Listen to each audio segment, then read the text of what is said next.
Thank you, and as we prepare for Christmas, I must once again voice my serious concerns with the division that we've created in our country in the past year. Perhaps one of the scariest things is that it almost seems normal now. We've already been so used to you can do this and you can't do that.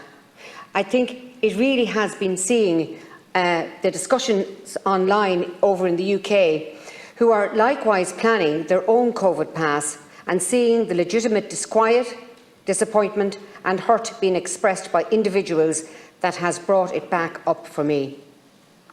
I'm sure many of us read about the condition of Auntie O'Connor in the Irish Times yesterday.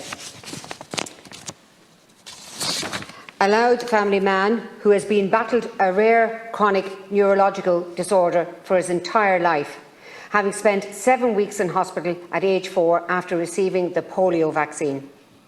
He needs to go to the gym 4 times a week, as recommended by his occupational therapy team, to keep his strength up. And now he can't go at all because the Department of Health and the HSE have not developed a system to allow for the medically exempt vaccine pass. The NHS were able to develop and implement this system alongside the normal one. Why can't we? As we come into the Christmas season, a time for togetherness, of family and of friends, I can't help but think of the lines we've drawn between the people in this country.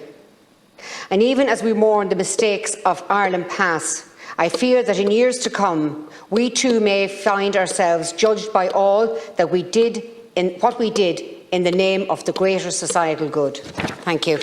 Sharon Keogan talks about Christmas and medical exemptions for COVID passports. I do agree if there is somebody, and that was always the case, if somebody has a medical reason for not being able to, whether it be wear a mask or receive a vaccine, well then that needs to be accounted for.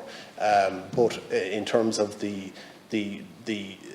mentioned the scary part that we're accepting all of this.